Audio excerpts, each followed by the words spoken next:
From New York, this is Democracy Now! The year 1619 marks the year that the first Africans were sold into the colony of Virginia. And through this series of essays, we really argue that very little about modern American life has been left untouched by this foundational institution.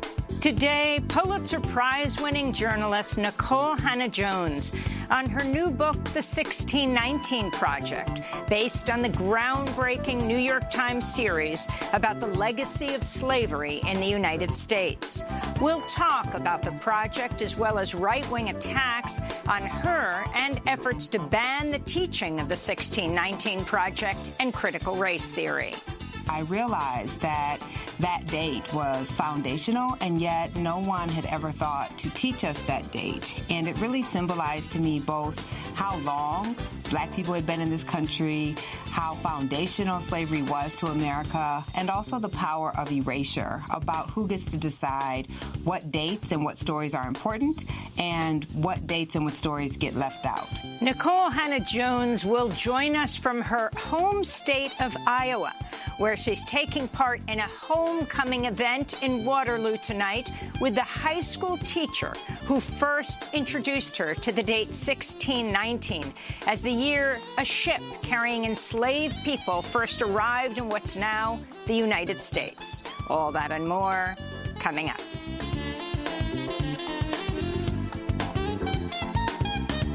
Welcome to Democracy Now!, democracynow.org, The War and Peace Report. I'm Amy Goodman. A jury in Brunswick, Georgia, is set to determine the fate of 3 white men charged with hunting down and murdering 25-year-old black jogger Ahmaud Arbery. Lawyers for the defense made closing arguments Monday. A nearly all-white panel of 12 jurors and 3 alternates is set to hear a rebuttal from prosecutors today before beginning deliberations. Defense attorney Laura Hogue, who represents Greg Michael, the former police officer, blamed Arbery's own actions for his death, and she drew outrage over these comments. Turning Ahmaud Arbery into a victim after the choices that he made does not reflect the reality of what brought Ahmaud Arbery to Satilla Shores.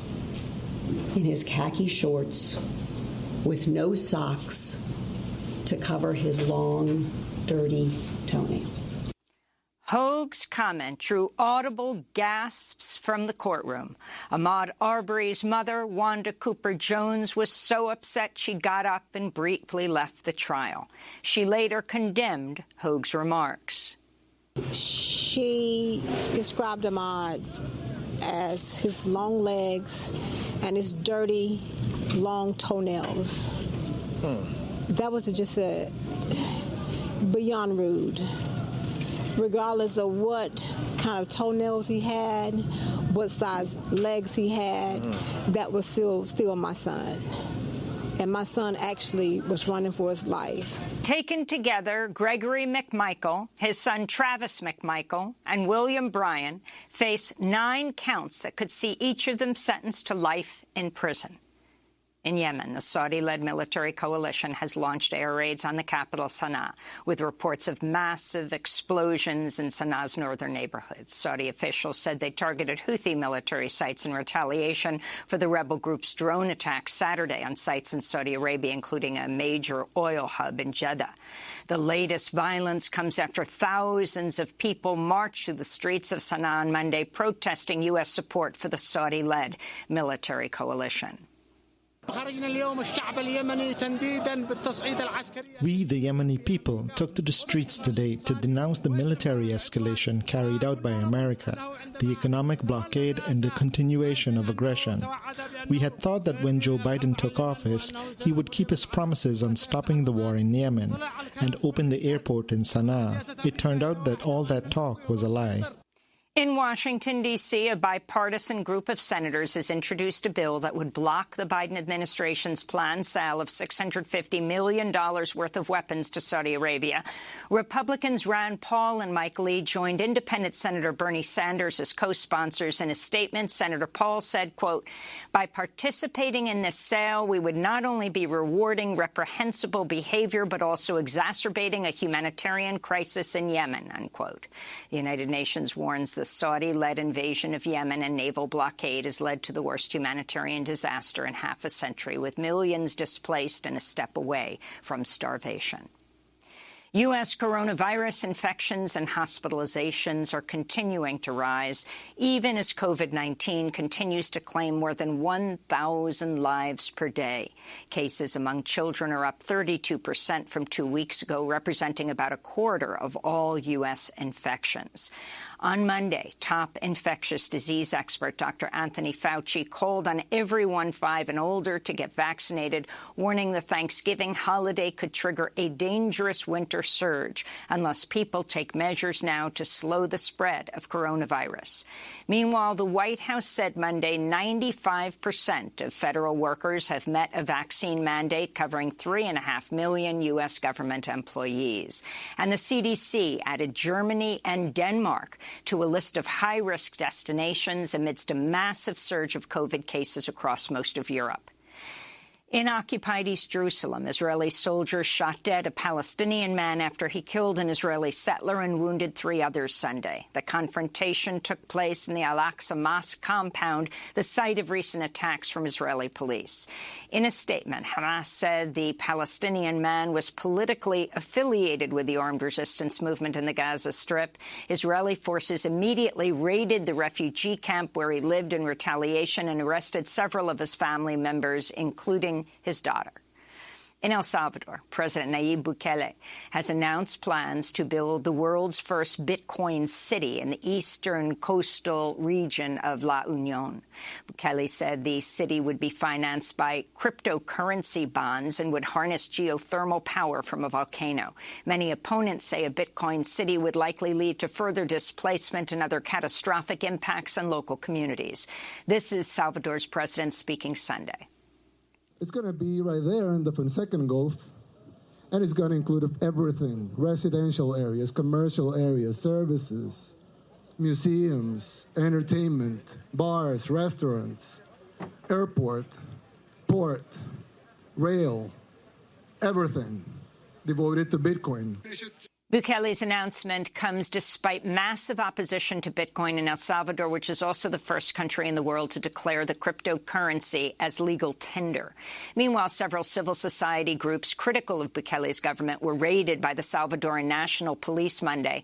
The widespread raids targeted feminist humanitarian aid and other social justice groups. In Wisconsin, police say the man charged with plowing his SUV into a parade of Christmas revelers was involved in a domestic disturbance just minutes before Sunday's attack, which killed 5 people and injured 48 others. Waukesha Police Chief Daniel Thompson on Monday identified the driver as 39-year-old Darrell Brooks of Milwaukee. The subject was taken into custody a short distance from the scene, and we are confident he acted alone. There is no evidence that this is a terrorist incident. Brooks has a criminal record that includes arrest for sexual abuse, battery, and domestic abuse. He was arrested earlier this month, accused of running over the mother of his child with a vehicle in a gas station parking lot on November 2nd, and released on a $1,000 cash bond just 5 days before Sunday's deadly assault. The House panel investigating the January 6th Capitol insurrection has subpoenaed 5 more allies of former President Trump, including longtime Republican operative Roger Stone. At least 6 people who were part of the mob that entered the Capitol reportedly worked as security for Stone and were linked to the far-right Oath Keepers militia group.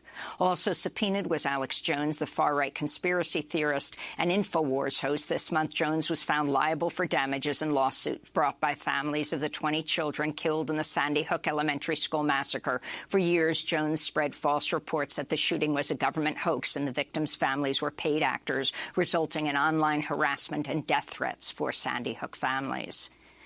For the first time ever, The U.S. has been added to a list of backsliding democracies. This year's annual report from the International Institute for Democracy and Electoral Assistance cites voter suppression in many U.S. states, runaway political polarization, and former President Trump's efforts to overturn the 2020 election. Meanwhile, a United Nations human rights expert has denounced Republican voter suppression efforts, saying partisan gerrymandering and new restrictions on voting are undermining democracy by denying communities of color an equal right to vote. This is Fernand de Varenne, the UN Special Rapporteur on Minority Issues, speaking Monday. It is almost a tyranny of the majority, where minority's right to vote is being denied in many areas, in many parts of the country, and that this cannot be a positive development. This cannot be consistent with the fundamental values of democracy, and certainly it does not seem to be consistent with the United States' international human rights obligations. President Joe Biden Monday renominated Jerome Powell to serve as chair of the Federal Reserve. Powell was first appointed to the post by former President Trump in 2018. When our country was hemorrhaging jobs last year and there was panic in our financial markets, Jay's steady and decisive leadership helped to stabilize markets and put our economy on track to a robust recovery. During his tenure, Powell has refused to acknowledge the climate crisis and has a record of weakening Wall Street regulations. Massachusetts Democratic Senator Elizabeth Warren has vowed not to confirm Powell, calling him a, quote, dangerous man to head up the Fed. New York State's Assembly has found overwhelming evidence that former Governor Andrew Cuomo engaged in sexual harassment while in office. The investigation, which took 8 months to complete, largely corroborated a damning report by New York Attorney General Letitia James finding Cuomo sexually harassed at least 11 women. Cuomo resigned in August, even as he continued to deny the allegations. And the state of Florida has officially exonerated 4 African-American men falsely accused of raping a white woman near Groveland, Florida, in 1949. 2 of the so-called Groveland 4 were brutally murdered as a result of the false accusations. The case is now seen as a racially charged miscarriage of justice emblematic of the Jim Crow South. Carol Greenlee is the daughter of Charles Greenlee, who was sentenced to life in prison over the false accusations. She spoke to Democracy Now! In January of 2019, just after Florida Republican Governor Ron DeSantis granted posthumous pardons. My nieces, my nephews, my brothers, my son, all carried this cloud over them.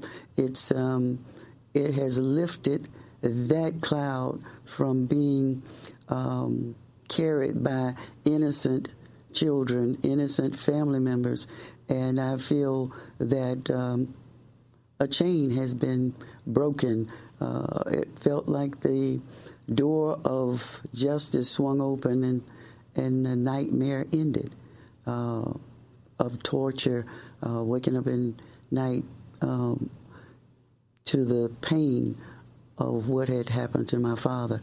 And those are some of the headlines. This is Democracy Now!, democracynow.org, The War and Peace Report. Coming up, Pulitzer Prize-winning journalist Nicole Hannah-Jones on the 1619 Project. Stay with us.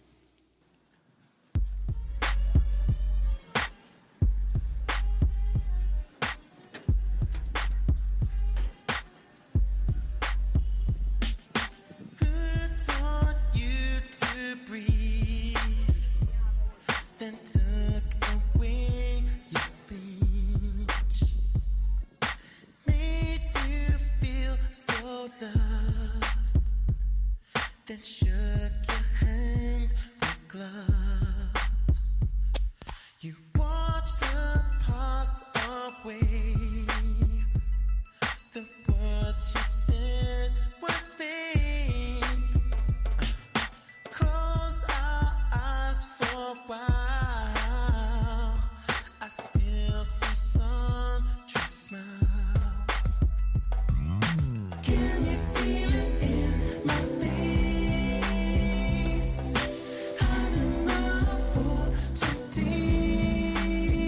Sandra's Smile by Blood Orange. Sandra in the title is Sandra Bland. It also mentions Sabrina Fulton, the mother of Trayvon Martin. This is Democracy Now!, democracynow.org, the War and Peace Report. I'm Amy Goodman in New York with Democracy Now! Co-host Juan Gonzalez in New Brunswick, New Jersey. Hi, Juan. Hi, Amy, and welcome to all of our listeners and viewers across the country and around the world. Well, we begin today's show with Nikole Hannah-Jones, the Pulitzer Prize-winning reporter who covers racial injustice for the New York Times Magazine. She's the creator of the landmark 1619 Project, which reframes U.S. history by marking the year 1619, when the first enslaved Africans arrived on Virginia soil as the country's foundational date. This month, 2 new books that she co-edited are out. The 1619 Project, a new origin story, and an adaptation for children titled Born on the Water. It was on the 400th anniversary of the first enslaved Africans landing in colonial Virginia in 1619 that the New York Times Magazine launched the 1619 Project as a special issue in 2019. It's now been expanded as an anthology of 18 essays, along with poems and short stories that examine the legacy of slavery, dedicated to the more than 30 million descendants of American slavery. Many argue the 1619 Project has changed how history is taught and discussed in the United States. Just last year, then President Donald Trump announced his proposed 1776 Commission at the National Archives Museum in Washington, D.C. last year in direct response to the 1619 Project. Critical race theory, the 1619 Project, and the crusade against American history is toxic propaganda, ideological poison that, if not removed, will dissolve the civic bonds that tie us together, will destroy our country. That is why I recently banned trainings in this prejudiced ideology from the federal government and banned it in the strongest manner possible. Many states have banned the teaching of the 1619 Project as part of the right-wing attacks on critical race theory in schools. Earlier this year, the University of North Carolina at Chapel Hill, where Nikole Hannah-Jones went to graduate school, initially denied her tenure even after it was unanimously approved by the faculty. The board typically rubber stamps tenure for professors who win such approval from their peers, and it reversed the decision after protests from alumni, faculty, and students, and ultimately offered Nikole Hannah-Jones tenure. But she declined, instead announced she would join the faculty at Howard University, one of the country's most prestigious historically black universities, and help launch the Center for Journalism and Democracy. Tonight, Nikole Hannah-Jones will visit her high school alma mater in Waterloo, Iowa, where she'll talk about her 2 new books with her former teacher, Reverend Ray Dial, who is the teacher who first introduced her to the date 1619 as the year a ship-carrying enslaved people first arrived in what's now the United States. She writes that when she first read the date, it appeared to be glowing 3-dimensional numbers rising from the page as an exhilarating revelation started to sink in. Nikole Hannah-Jones, welcome back to Democracy Now! Congratulations on your new books as you join us from Des Moines on your way to Waterloo. Can you talk about that moment in high school? What a difference a high school teacher makes.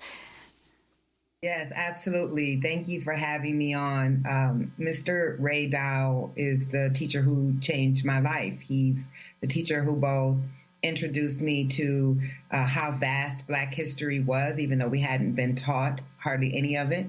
And he's also the teacher who introduced me or suggested that I join my high school newspaper and write the stories that I wanted to see. So I opened the preface for the new 1619 book with that because that was a transformative moment for me. I had no idea that Black Americans had been here this long, that we had a lineage that went back almost as long as the English people who got all the credit for it. And that number stood in to me for an erasure and really made me understand as a young, 15 or 16-year-old that the history we're taught is not necessarily what's the most important things or all there is to know, but it's what someone has determined that we should know, and that there's so much more out there, particularly if you are members of marginalized communities, that never gets into the histories we tell ourselves, and that erasure is very powerful. Could you talk about the 1690 project itself? It's comprised of 18 essays and 36 poems and works of fiction. Talk about your decision to use this format to tell the story.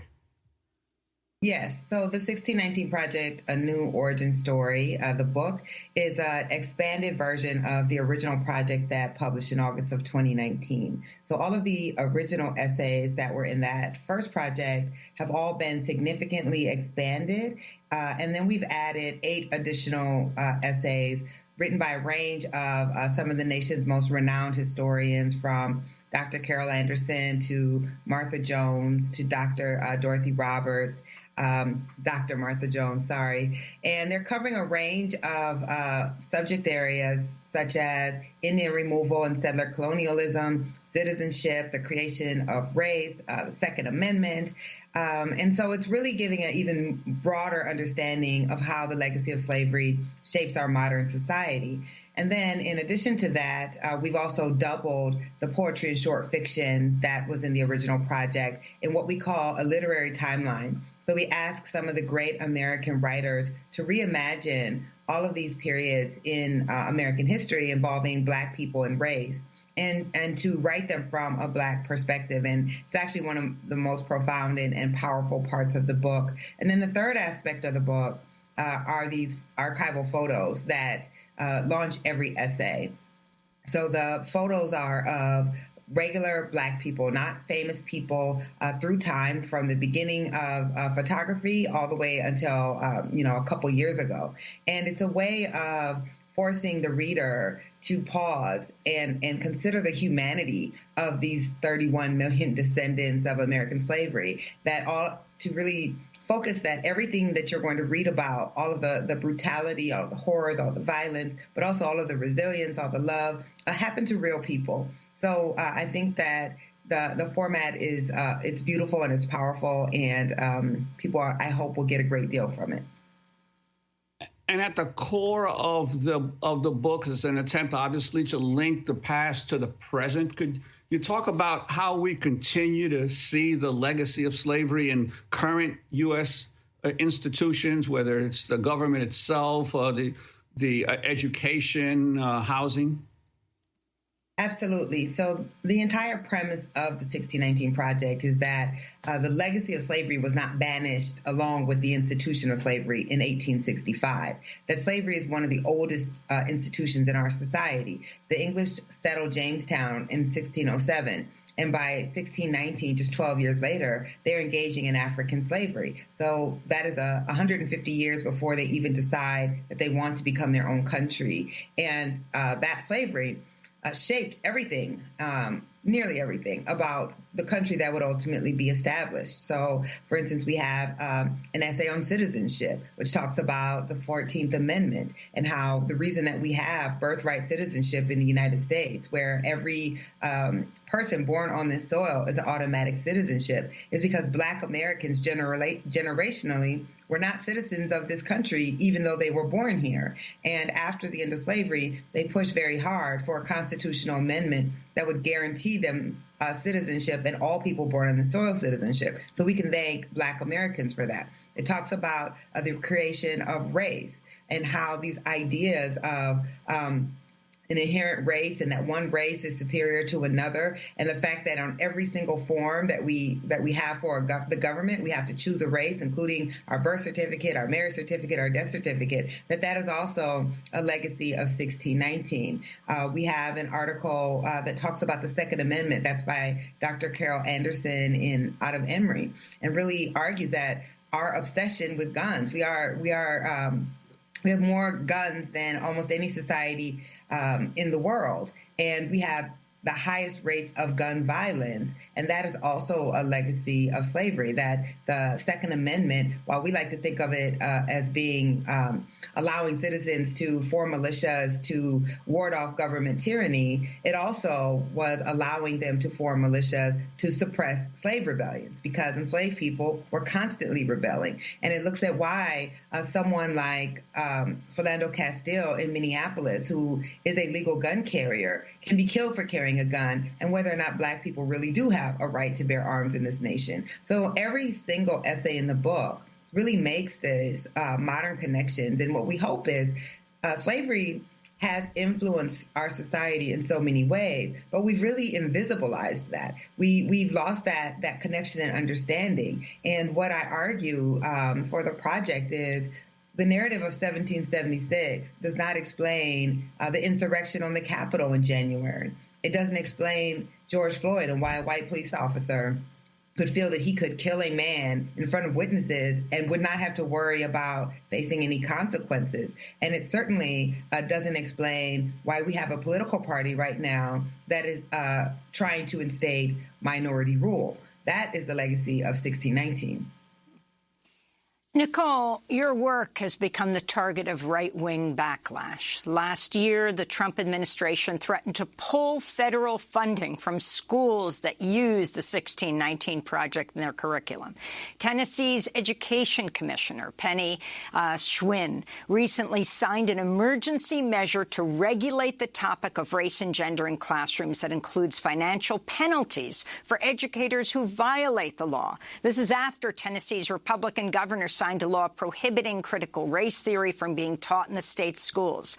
And then you've got other states, including North Dakota, Tennessee, Florida, Idaho, and Texas, that have passed similar laws. I want to play a clip of Texas Republican Governor Greg Abbott signing into law the 1836 Project earlier this year. The name is a reference to the 1619 Project and marks the year Texas seceded from Mexico. The 1836 Project promotes patriotic education about Texas and ensures that the generations to come understand Texas values. Now, you and others responded to the announcement of the 1836 Project by highlighting the fact that Texas had fully legalized slavery in its constitution and was guilty at the time of lynching Black and Mexican Texans. If you could talk about this movement around the country, what it means for history of the United States and for what children and everyone learns. Yes. So one, I think it's quite revealing that the argument is if we teach a truer history that actually reflects the facts of what happened, that will raise children not to love their country. I think that says a great deal about what we actually think about how much this country has lived up to the idea of exceptionalism. If a patriotism has to be based on propaganda that really diminishes and tries to erase from memory the difficult parts of our past, it doesn't seem like that is a genuine patriotism. But I think that we should all, as Americans, be deeply, deeply concerned about these anti-history laws, because what they're really attempting to do is control our memory and to control our understanding of our country. When Texas succeeded in 1836, it succeeded in order to form a slaveholding republic. If you don't teach that, then children are not able to understand all of the inequality that they have today. Timothy Snyder, the historian, is a historian who studies authoritarianism, and he talks about how these memory laws that we're seeing being passed all across the country, including in my home state of Iowa, where I am right now, where first they tried to pass an anti-1619 Project law, which failed, and then they came back and successfully passed an anti-critical race theory law, which has educators in the state that launched my career, where I was educated, afraid to teach the work that I have done. What they do is when you start to see these memory laws, you start to see nations that are veering towards authoritarianism, the idea of banning books, the idea that politicians will use the power of the state to prevent the teaching of ideas that they do not like. It's not incidental, Amy, and I know you know this, that the same states that are passing these anti-critical race theory laws are also passing laws to make it harder for citizens to vote. They are passing laws that actually pull back on democracy. They're passing laws that make it harder for women to choose their own reproductive health. All of these things are related, and whether you love or hate the 1619 Project, we should not be accepting a society where the state has the power to control what texts we learn from and what ideas we can understand, and more importantly, how we understand the truth about our country. Nicole, when you won the Pulitzer Prize for commentary for your introductory essay to the 1619 Project last year, you wrote, quote, "Ida B. Wells and I were awarded the Pulitzer on the same day. How can I not believe that the ancestors intervened on this moment? I will sit in the truth of how they cleared a path for me, how they endured so that I and the 1619 Project could be." Of course, Ida B. Wells was formerly enslaved and went on to be a crusading anti-lynching journalist. She received a special posthumous Pulitzer citation for her outstanding and courageous reporting. You're co-founder of the Ida B. Wells Society for Investigative Reporting. Can you talk about her pioneering role and what this meant to receive the Pulitzer on the same day so many years later? Absolutely. I have long said and claimed Ida B. Wells Barnett as my spiritual godmother. She was honestly the first example of a Black woman doing the type of journalism that I wanted to do, which should tell you how undiverse or non-diverse the field of investigative reporting is. I didn't actually know living examples of Black women investigative reporters when I was young. So she was a pioneering investigative journalist who really brought the scourge of lynching to a global audience. She would go into towns where a Black man or woman had just been lynched, and she would interview people and she would document. And she was actually one of the early data reporters, because she started to collect data on how many lynchings were occurring, what were the reasons given for those lynchings, and then what did her reporting show. She also was a true intersectional woman. She was a suffragist and had to fight both for women's rights to vote and against the racism within the suffragist movement. She was a civil rights activist. She was a co-founder of the National Association for the Advancement of Colored People, where she had to fight against gender discrimination as a Black woman. And so in so many ways, she was just this pioneering woman who fought for civil rights and equal rights across many fronts.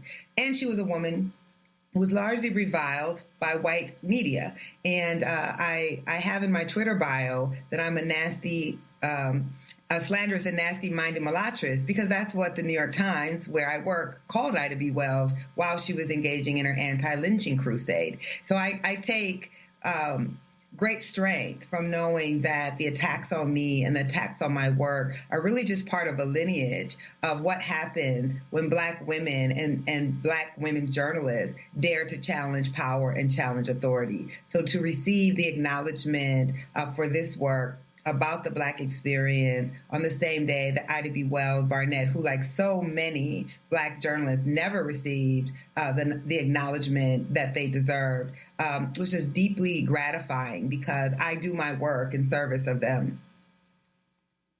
Nicole Hannah-Jones, I wanted to go back to your mention in the preface of your initial exposure to African-American history in a high school class with Mr. Ray Dial, and you're going to be talking with him this evening, how he initially exposed you to the history that had never been given to you previously. But this would have been sometime in the late 1980s. And I guess the fact that you had a class at all was no doubt due to the struggles of Black and brown people from the prior generation. I'm old enough to recall some of those struggles of the 60s and 70s, and particularly, for example, in 1977, there was when the ABC miniseries Roots played on national television based on Alex Haley's book. It premiered. It had record audiences across the country because back then there were basically the 3 television networks dominated all of television. It created a similar national debate over race to what the 1619 Project has done for this generation. But within a few years came the reactionary Reagan era, and capitalist America, as it has repeatedly throughout its history, began to rebury all those lessons. And so that another generation had to resurrect it, as you and others have done now in recent years.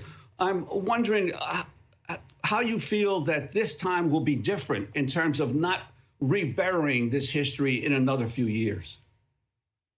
Well, first, let me correct the record. I'm not quite that old. I was in high school in the 90s, not the 80s. 90s, okay. Okay. You know, it's a very sensitive subject when you get to be a woman my age.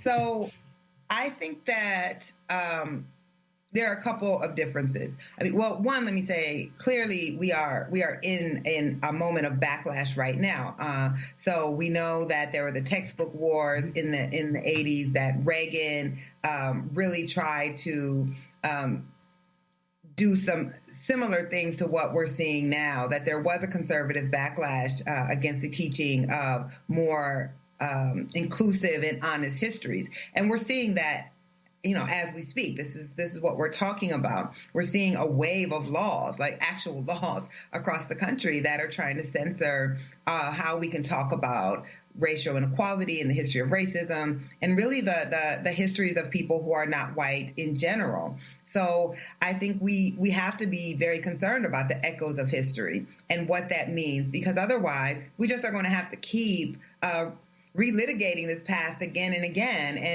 and see this kind of perpetual backsliding. I think the difference now, though, is we just have more democratic access to information. There aren't only 3 news stations anymore. There are all of these different modes where people are able to get out information and access information that they didn't have before. And I don't think, you know, I'm doing my work not from a small publication somewhere, but from the New York Times. And it's not going to be possible, I think, for powerful people to completely erase the knowledge that folks are getting. In fact, you wouldn't be seeing all of these laws being passed if millions of Americans were not embracing this and wanting to learn more and really wanting to confront the truth of who we are. Well, and specifically about this resurgence and greater attention now to anti-racism, it's occurring in corporate America. It's occurring in university campuses. Specifically, a lot of university administrators and corporate leaders are increasingly talking about diversity, equity, and inclusion. They even have a new acronym that they rolls off their lips, DEI. And there's all kinds of new research projects, foundation funds, plans to diversify staffs. And yet most of these institutions continue to pursue exploitative connections to the mass of Black and brown communities around them. What, in your view, are the pitfalls of this current type of wokeness that we have to be vigilant against? Okay, so if you follow me on Twitter at all, you know that I would never use the word wokeness. I think it is meaningless, and I think we should never be taking up the language of conservative propagandists, which is what this wokeism is coming from. But what I'll say is one thing that I do have in common with conservatives on this is I do think that DEI is generally not great, not for the reasons that they say. I just think it tends to be extremely superficial, that we don't actually see much transformation, that all of these corporations that last year with Black Lives Matter, all of these institutions, including Congress, who were saying that this was going to be a transformative moment, they did a lot of performance. So, you know, DEI trainings and turning your square on Instagram Black, that's performance. If we look a year out, more than a year out, what types of structural change did we see at any of these institutions? And the answer is almost none. So I tend to not really be that interested in those trainings. I don't think that they're harmful like the right would have you think. And I don't think that they are, harming individuals or making individuals feel that they don't have a right to free speech. But I do think in general that they are ineffective and that many organizations use them as a shield against having to do the actual work. Nicole Hannah-Jones, you write about your dad in the introductory chapter. We started in Waterloo. Let's go there again. You talk in the end of the first chapter of the 1619 Project by saying, "We were told once by virtue of our bondage that we could never be American, but it was by virtue of our bondage that we became the most American of all." Can you talk about your father and your feelings about him flying the American flag outside your childhood home and what you came to understand? Sure. So my dad was born on a cotton plantation into a sharecropping family in Greenwood, Mississippi. He was born in 1945 at a time when Black people had virtually no rights of citizenship in Mississippi. Mississippi was nearly a complete apartheid state. And he was a Black man who didn't get full rights of citizenship in this country until he had lived, into his 20s. So, and of course, the full rights of citizenship did not come with equality for my dad. So when I was a teenager, and my dad was a military veteran, Black people serve in the military at the highest rates of all racial groups.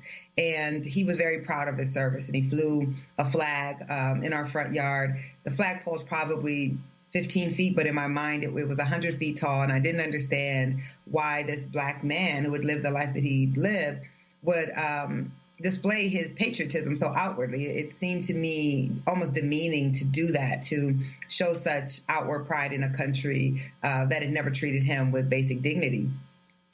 So I worked through this in the essay on democracy, which is the opening essay for the book, which is really talking about the unparalleled role that Black Americans have played in democratizing this country, that Black people, through centuries of resistance, have worked to force this country up to its founding creed.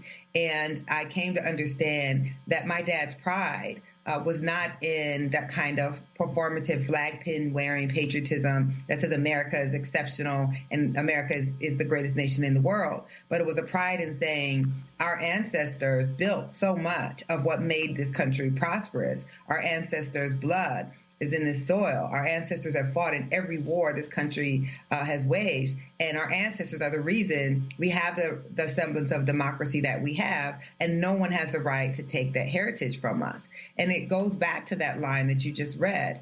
Black people were not given citizenship in this country until the passage of the 14th Amendment after the end of slavery. And we're not given rights of citizenship until the passage of the Civil Rights Bills in the 1960s. And yet, because Black people were the only forced immigrants to this country, because of the Middle Passage, where we were forced to lose our language, our connection to a home country, any other group who immigrates here, they can bring food from their country, clothes from their country. They can write back to family members. They can go back and visit. Black people had that completely erased, which means this is our country, and we are a product of the New World in a way that no other group of people are. And I wanted us to be able to claim the heritage of the land that we built. And Nicole Hannah-Jones, you're a much decorated journalist, won the two Polks, the Pulitzer, the Peabody. Yet you've argued that the media are failing the country during a time when they're needed the most. Could you tell us how and why that is?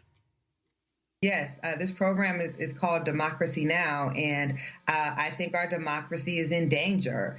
If you are looking, the report that just came out yesterday that listed the United States as as a democracy that is backsliding for the first time in the history of that list. If you look at the more than 150 scholars of democracy who have signed open letters saying that we are losing our democracy, is eroding. If you look at the fact that Republicans are passing laws to so intensely gerrymander in their favor that they can maintain power for decades without winning the majority of the vote. If you look at the wave of voter restriction laws that we haven't seen since Jim Crow, and yet the political reporting class, not all of them clearly, but too many of them are still reporting on this as if we are just engaged in normal horse race politics. They're trying to report with this view from nowhere that legitimizes a political party that actually is making it pretty clear that they don't believe in democracy.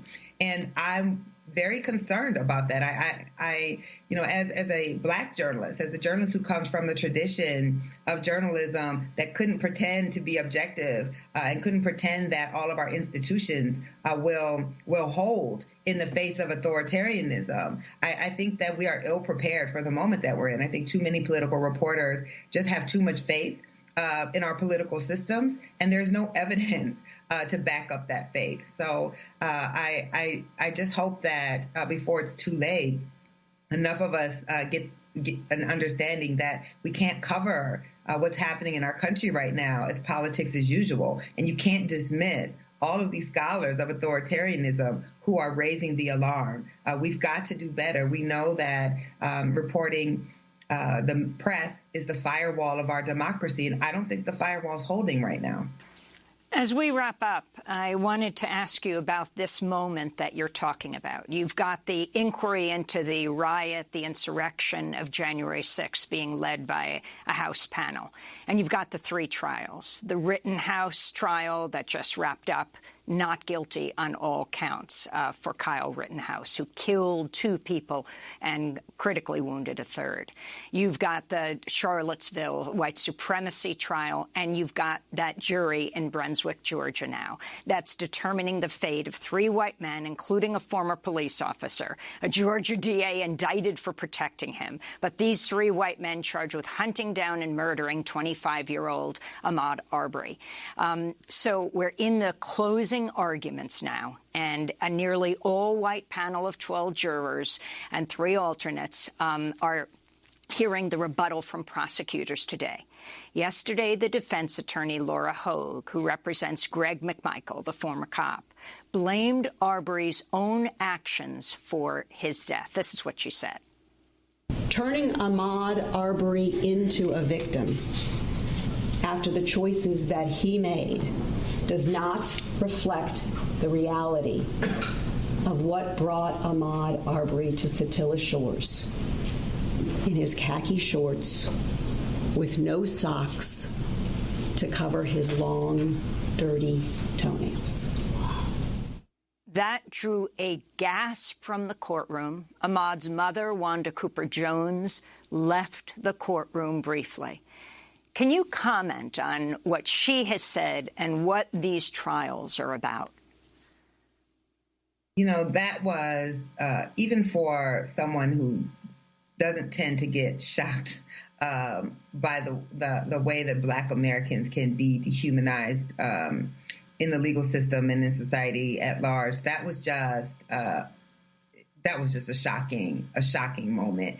And what we're seeing, I mean, I really do hope that the viewers and listeners will get the 1619 book, because what we're seeing, it's laid out in that book. This idea that Black people are a separate and distinct group of humans who are inherently suspicious, who just their presence is a lethal weapon. And so even if you have 3 men who are armed, who are chasing down an unarmed person, that's legitimate. The idea that random white citizens have the authority to stop and question a Black person, and if that Black person does not comply, they can use lethal force. That is a legacy of the slave patrols, which deputized all white Americans with the ability to question and stop and detain Black people and make sure that they were not in white spaces where they weren't supposed to be. All that we're seeing, Charlottesville, the insurrection on the Capitol, George Floyd, the Rittenhouse trial, which of course goes to a long legacy of white people who fight for Black lives will receive the same poor justice that Black people receive. I think we have to decide if we are going to grapple honestly with our country or not. The kind of defining tension, the defining divide of American life begins in 1619 with the introduction of African slavery. Even our very democracy, the idea that we are the oldest continuing democracy in the world, was predicated on excluding Black people. It was predicated on a democracy that for the first 100 years, 200 years, was a democracy of white men. And now that we have a democracy that includes all kinds of people of color and women, our democracy is very frail. So I think that we are in scary times, and we are in times where it's going to require a great deal of courage on behalf of our fellow Americans. And I'm frankly just not seeing enough of it. Well, Nicole Hannah-Jones, I want to thank you so much for spending this time with us. Pulitzer Prize-winning reporter covering racial injustice for the New York Times Magazine, creator of the landmark 1619 Project. She is the co-editor of the 1619 Project, A New Origin Story, and the adaptation of the 1619 Project for children. It's called Born on the Water. Best of luck tonight in Waterloo. Next up, the world-renowned dissident and linguist Noam Chomsky on President Biden's foreign policy. Stay with us.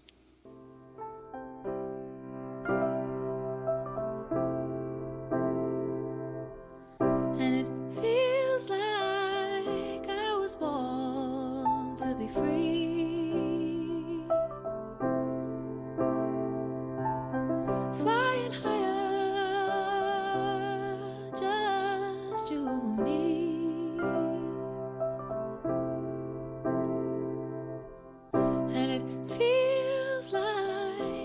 One Day by Cleo Sol. This is Democracy Now!, democracynow.org. We end today's show with the world-renowned dissident and linguist Noam Chomsky. Nermeen Sheikh and I had a chance to speak with Noam on Monday and asked him about his assessment of President Biden's foreign policy. Well, the trajectory is not optimistic. Biden has pretty much picked up Trump's foreign policy. He's eliminated some of the more gratuitously savage elements, like in the case of Palestine, for example. Trump was not satisfied with just giving everything away to Israeli right-wing power, do what you want, and offering nothing to the Palestinians, just kicking them in the face. He even had to go beyond that to truly gratuitous savagery, like cutting off the lifeline, the UNRWA lifeline, for Palestinians to be able to have at least minimal bare survival in the Gaza, in the Israeli punching bag in Gaza. Even that, well, Biden removed those things. Other than that, pretty much followed the same policies. On Iran, he made some verbal moves towards overcoming the crime of U.S. withdrawal from the joint agreement, but he's insisting on perpetuating Trump's position that it's the responsibility of Iran, the victim, to move towards harsher agreement because the United States pulled out of an agreement that was working perfectly well. The worst case is the increasing provocative actions towards China. That's very dangerous. By now, there's constant talk about what's called the China threat. You even read it in sober, reasonable, usually reasonable journals about the terrible China threat. Well, what is, and we have to move expeditiously to contain and limit the China threat. What exactly is the China threat? Actually, that question is rarely raised here. It is discussed in Australia, the country that's right in the claws of the dragon.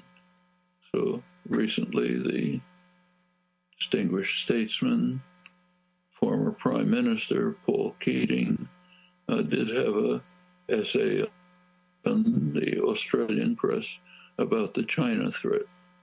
He finally concluded, realistically, that the China threat is China's existence. The U.S. will not tolerate the existence of a state that cannot be intimidated the way Europe can be, that does not follow U.S. orders the way Europe does, but pursues its own course. That's the threat. When we talk about the threat of China, we're talking about alleged threats at China's borders. China does plenty of wrong things, terrible things. You can make many criticisms, but are they a threat? Is the U.S. support for Israel's terrorist war against 2 million people in Gaza, where children are being poisoned because 1 million children are facing poisoning because there's no drinkable water? Is that a threat to China? It's a horrible crime, but it's not a threat to China. What China, serious abuses that China is carrying out are wrong. You can condemn them. They're not a threat.